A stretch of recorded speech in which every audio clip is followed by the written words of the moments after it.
So this is Process of Human Diseases 1, Unit 6, acid-base homeostasis and imbalances.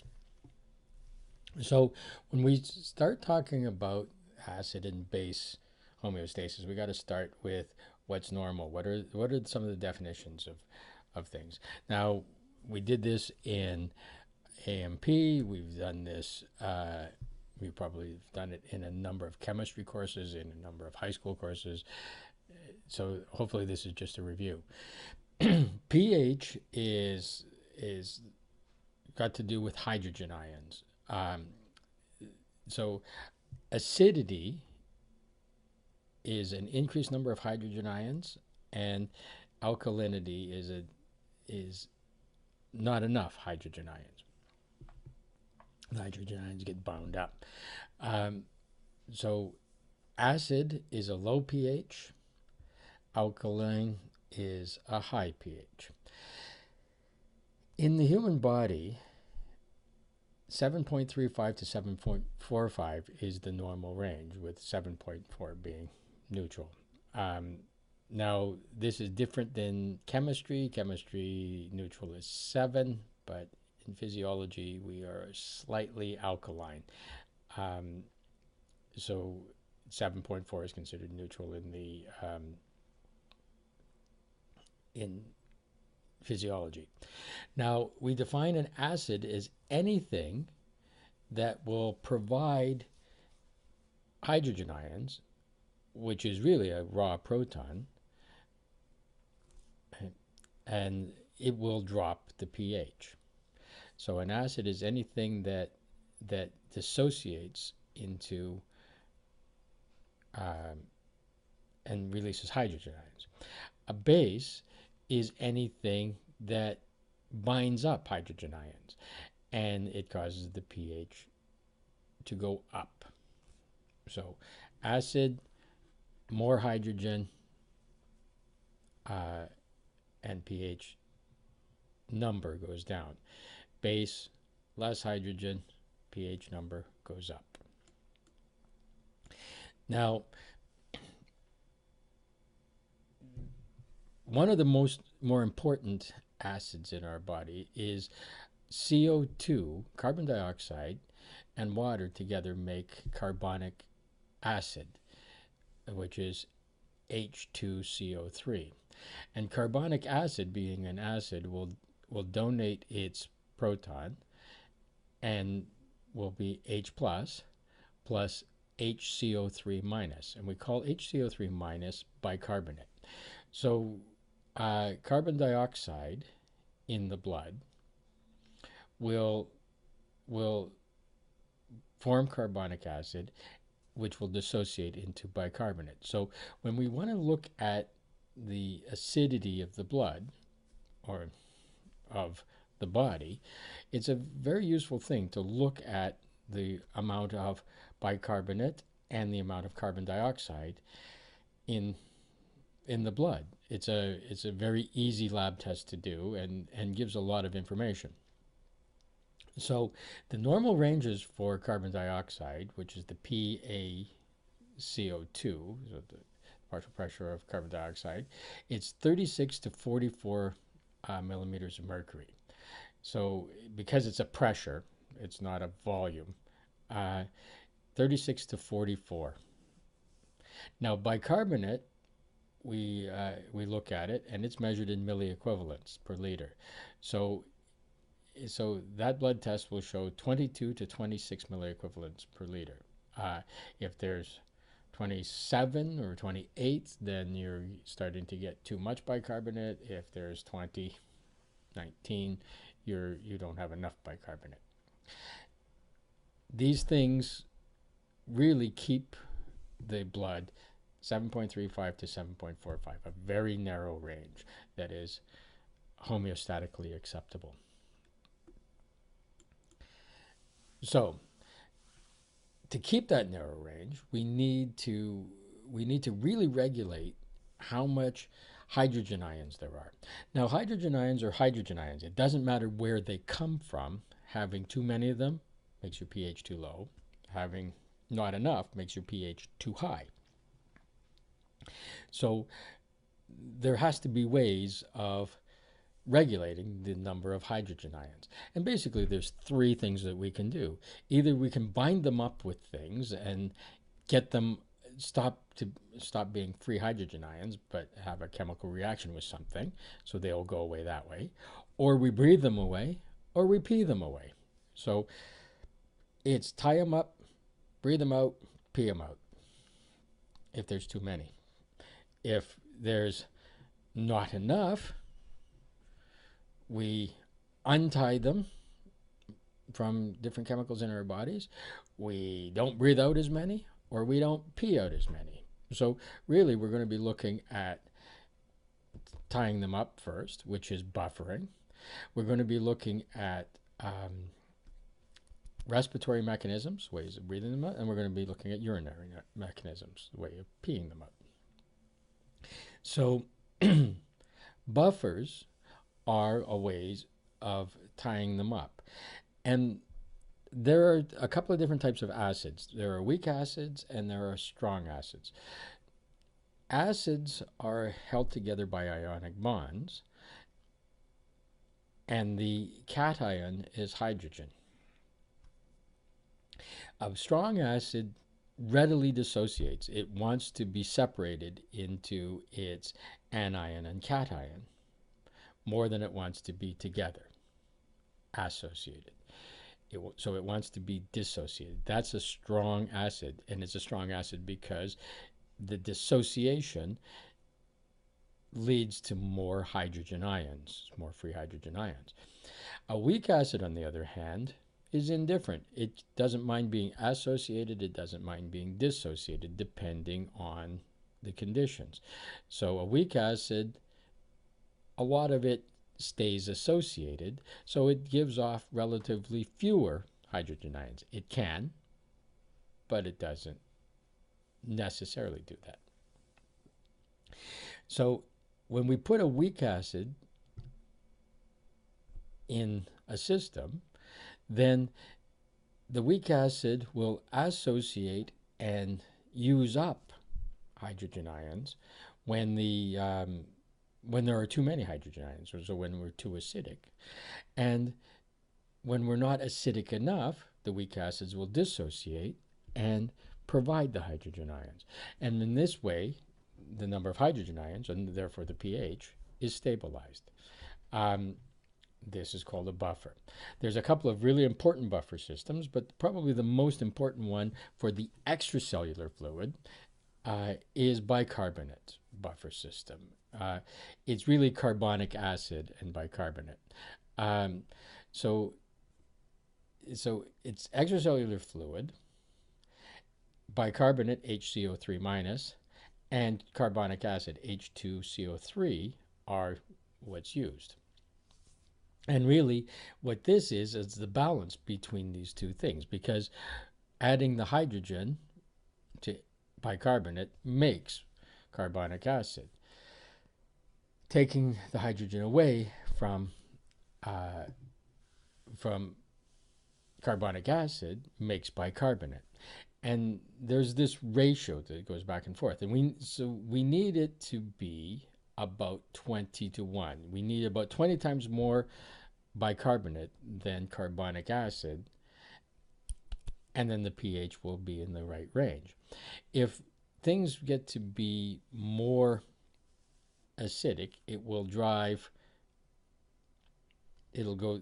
it the one way. If things become more alkaline, it'll drive it the other.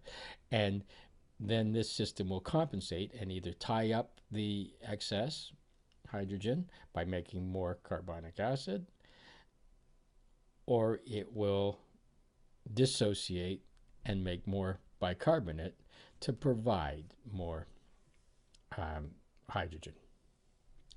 Very, very, very important.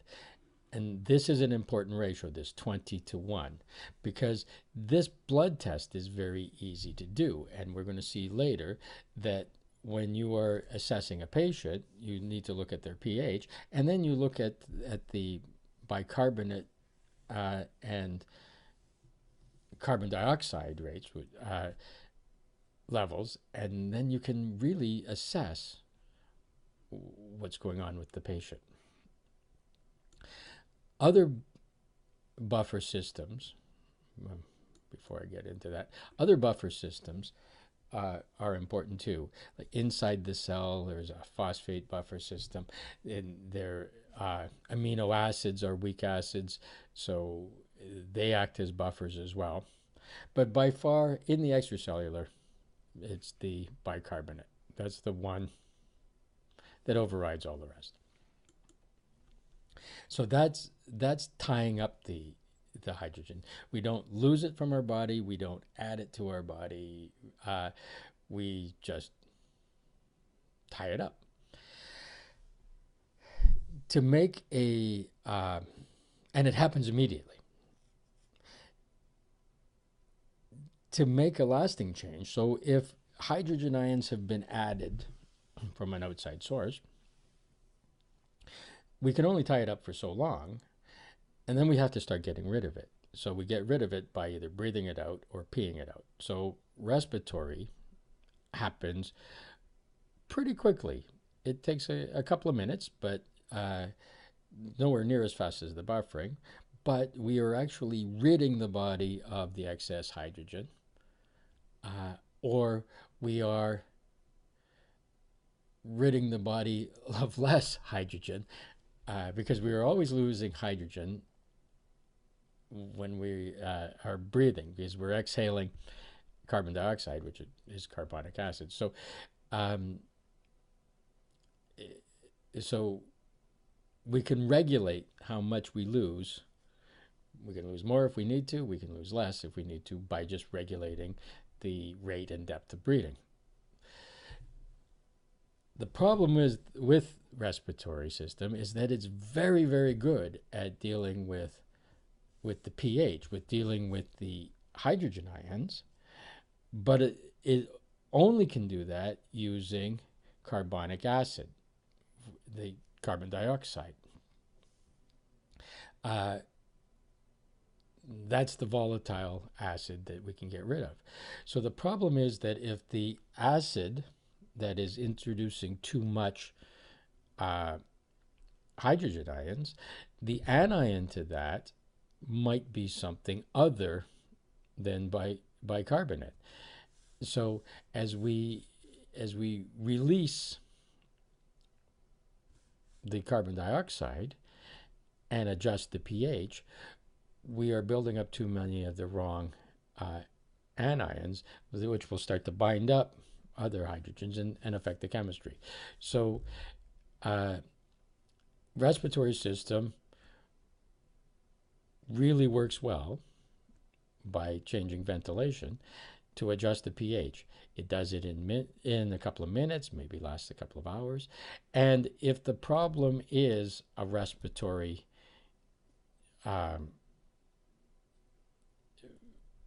if it's respiratory in nature and the excess acid is carbonic acid, then this will actually correct the problem.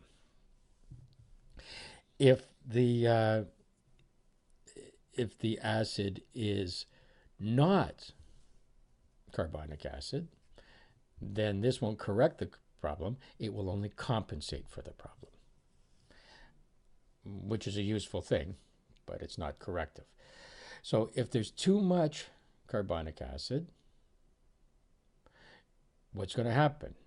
You're going to try to excrete more of it, so that means that you're going to hyperventilate. If there's not enough, you are going to hypoventilate, and you're going to try and retain more of it. So it's really simple. Too much H2CO3, which is CO2 and water, breathe more and get rid of it. If there's not enough H2CO3, which is CO2 and water, then breathe less deeply and retain it. So this chart looks like that. So if there's too much carbon dioxide, the pH will be low. You will hyperventilate, and correct the imbalance.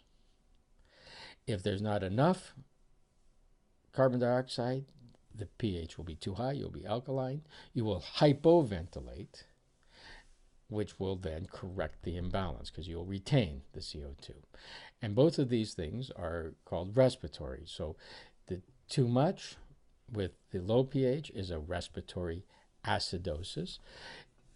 Not enough with the high pH is a respiratory alkalosis, and it's corrected by doing what caused it in the first place, doing the opposite of what caused it in the first place, ventilating.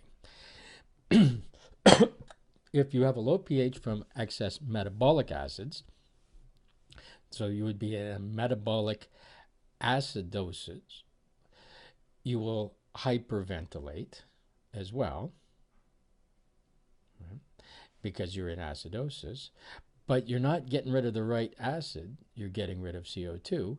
So what will happen is that you will compensate for the low pH, but you won't correct the problem. The problem has to be corrected by the kidneys. But this will buy you the time for the kidneys to do that. So you're just compensating. Similarly, if the pH is too high, you're in a metabolic alkalosis, you will hypoventilate, you will breathe more shallowly and less often, maybe even go to apnea, and that will compensate because it will adjust the pH, but not the anion. It's not the right acid that is in deficit.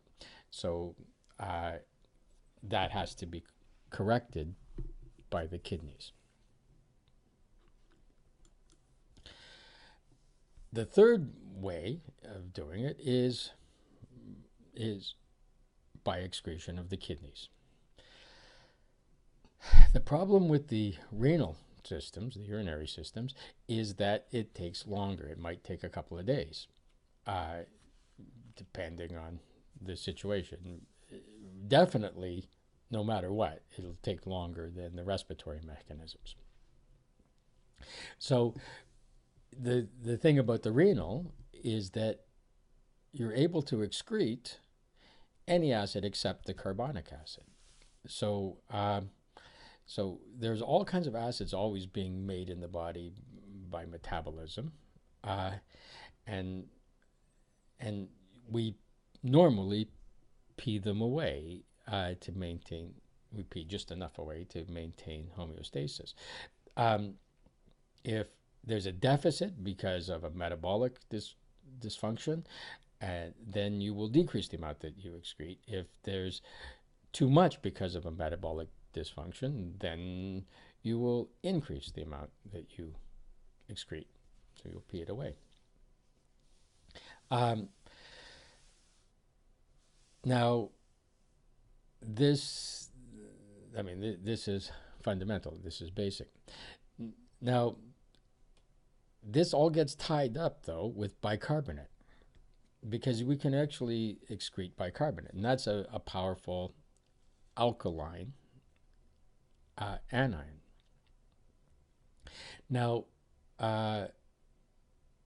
in infants, we see more excretion of bicarbonate just because the kidneys are less effective. And the same in older adults. So again, at both ends of the age spectrum, we see more of this. In the proximal tubules of the nephron, so in the before the loop of Henle, we get rid of these metabolic acids. We excrete the hydrogen ions. And what's interesting is that even though the hydrogen ions are from metabolic things, we're still getting rid of them by peeing them away. But for every hydrogen ion that's removed in the from the filtrate, from what's going to be urine, we put the hydrogen ion into that urine. We'll take a bicarbonate ion from that filtrate and put it back into the interstitial fluid. There's kind of a one-to-one thing. So a balance is maintained.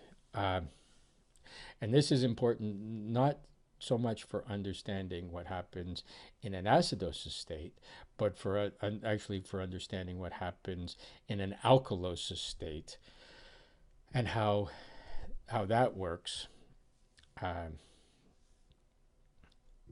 with the renal systems in alkalosis. An important way of there are buffers in the urine. There's phosphates. There's ammonia. Ammonia NH3 will pick up a hydrogen ion, make NH4, and we can test this in the urine. We can see what's going on there.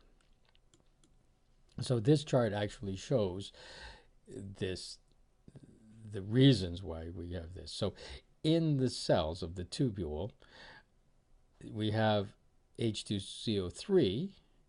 We put the hydrogen into the urine, which means we put the bicarbonate out into the interstitial fluid.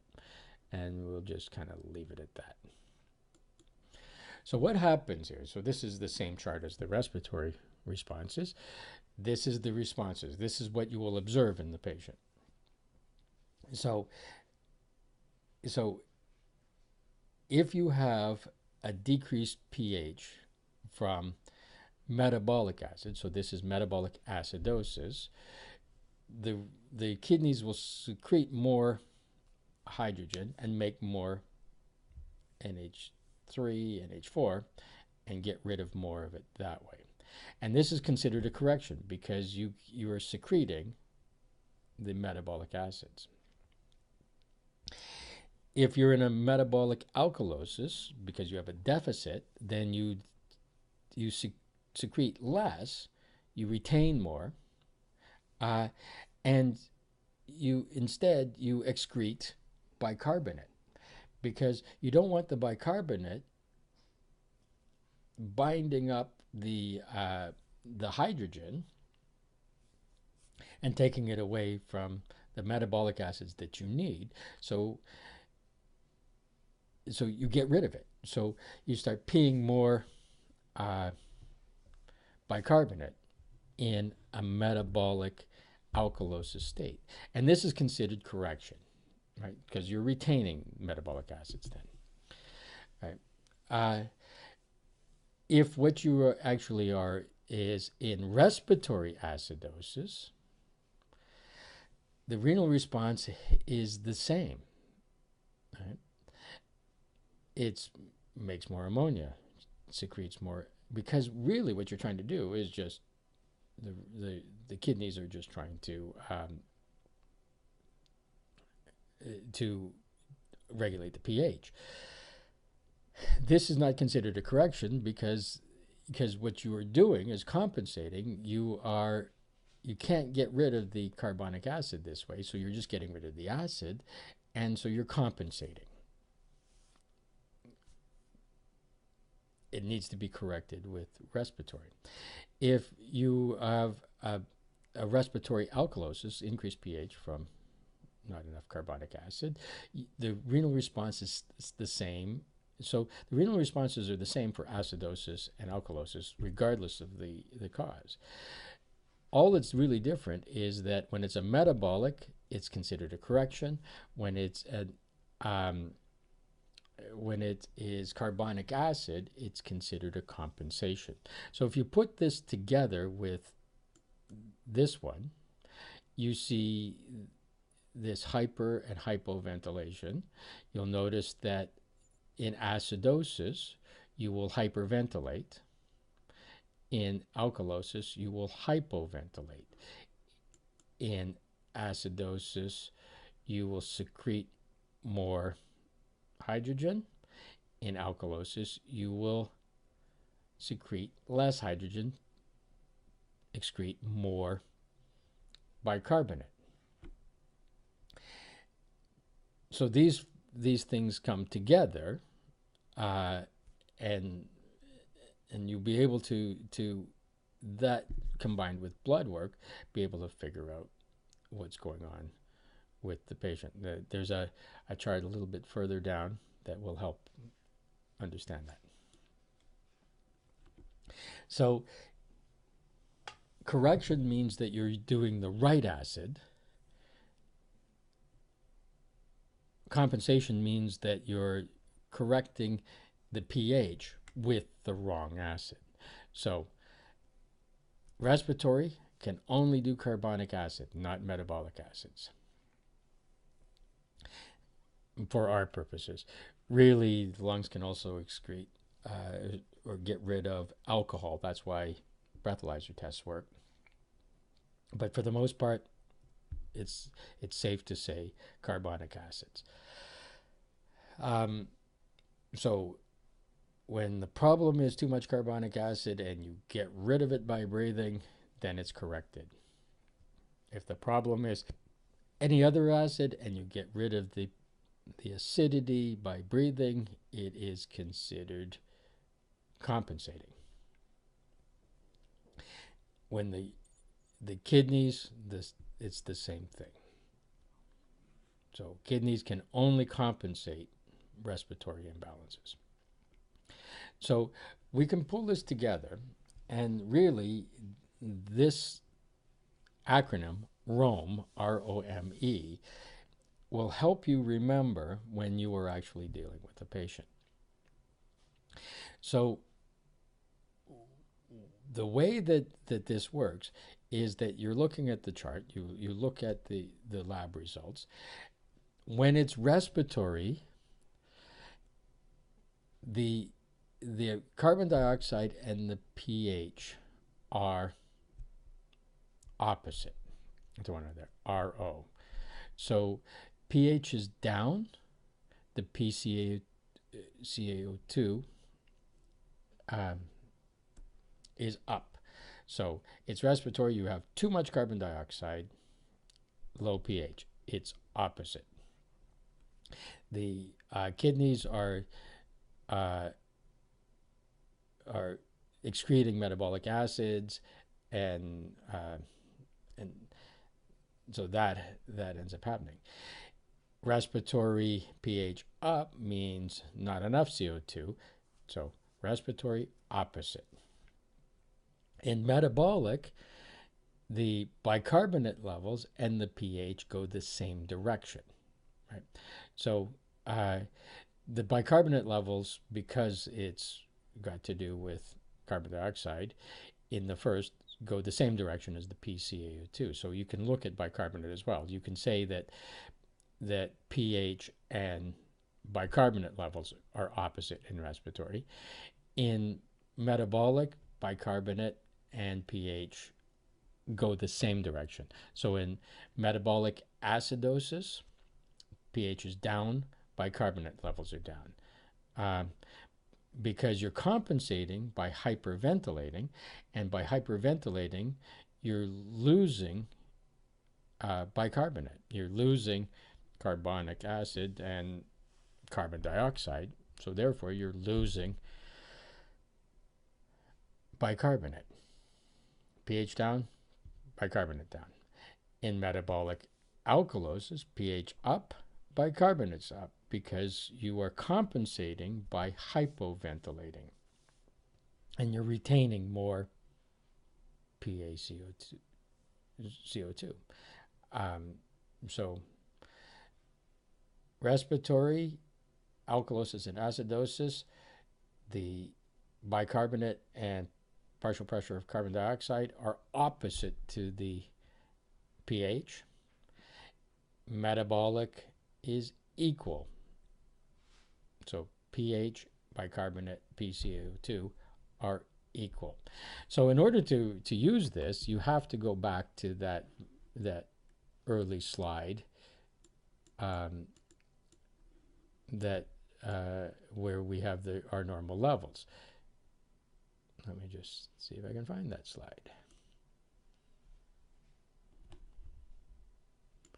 This one. So we have to look at if the carbon dioxide levels are above 44, if bicarbonate is above 26 milliequivalents per liter, and the pH is also going the same direction above, then we are looking at metabolic. If we are seeing that the carbon dioxide is above 44, bicarbonate above 26, and the pH is low, so you're acidic, now you're talking a respiratory. So that's how that Rome works. It's a useful mnemonic, ROME, respiratory opposite, metabolic equal. This chart is out of the book, and it actually says the exact same thing in a busier sort of way. I like the Rome because it's really a very easy mnemonic to remember, and it's very practical when you're at the bedside. This is much more confusing. It's a little more detailed, and it will help you, so it's probably worth working through. If the partial pressure of carbon dioxide is increased, then you have more, you may have more HCO3, so bicarbonate. If that's increased and the pH is increased, you got compensated metabolic. If that's increased and the pH is normal, you have fully compensated. If it's decreased, you have respiratory. So this is the Rome increased. If it's fully compensated or corrected, you have normal. If the bicarbonate is normal, you have uncompensated respiratory. So pH is decreased when the PCO2 is increased, respiratory, because they're opposite. Everything normal is normal. Decreased, so decreased and increased, respiratory. Decreased and decreased, metabolic. So that's how you can use that Rome to help you. So what causes metabolic acidosis? Metabolic acidosis is an increase of any acid except carbonic acid. So how can we get more acid? We can either have more acid or we can have less base, or some combination of the two.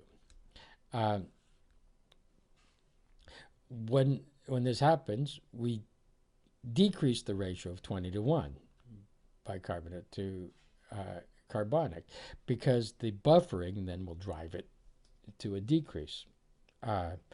More bicarbonate will be used up binding the hydrogen from the other acid. And so you will have less bicarbonate and you will have more carbonic acid. It drives that equation that way.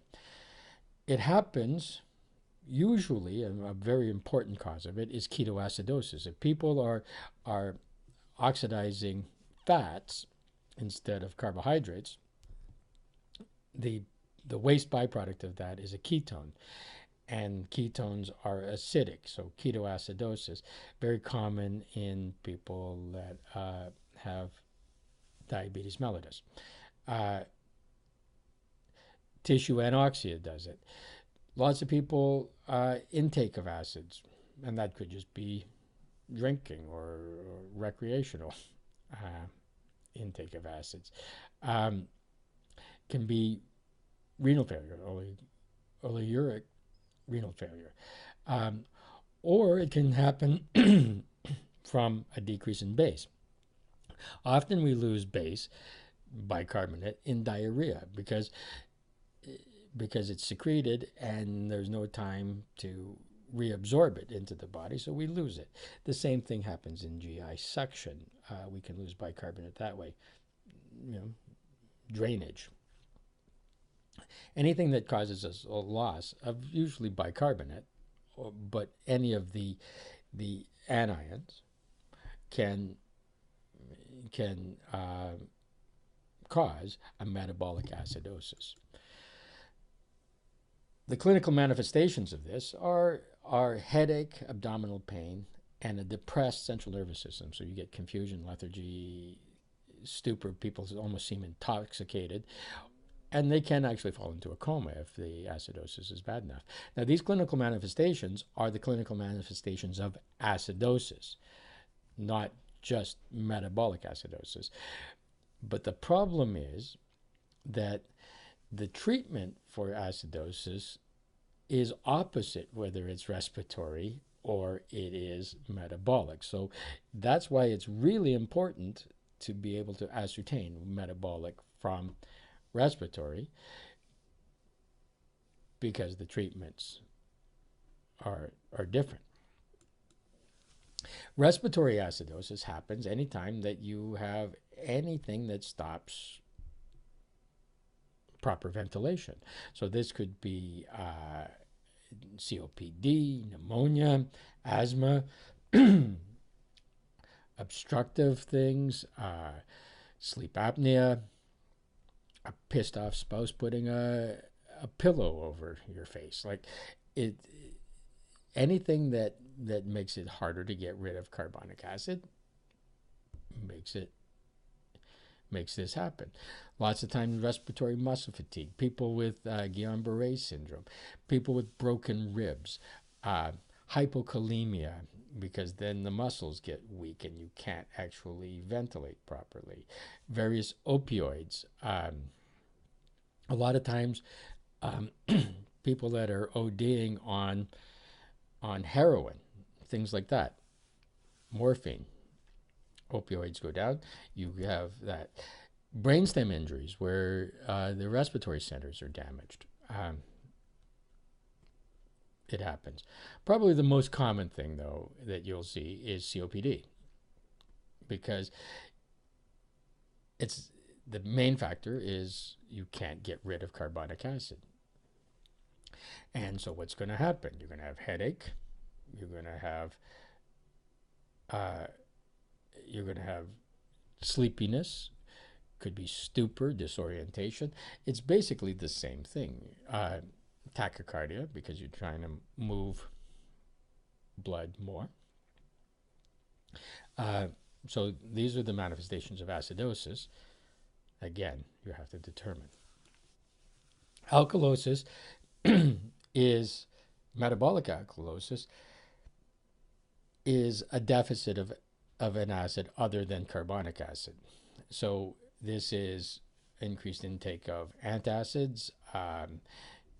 People can lose extracellular fluids, maybe hemorrhage, burns can maybe do it. But probably the most common thing is vomiting, because when you vomit, emesis, you lose hydrochloric acid from your stomach, from the secretions of the stomach. Normally that hydrochloric acid is reabsorbed in the small intestine and recycled. If you're throwing it up, you're losing the acidity and then become overall alkaline, because you're losing the hydrochloric to the toilet or wherever. Hypokalemia will do this because when you don't have enough potassium, then hydrogen moves into the cells, because the cell becomes less positive inside in the intracellular fluid, because the potassium is what maintains that charge. So hydrogen ions move in, and therefore you have less hydrogen ions in the extracellular fluid.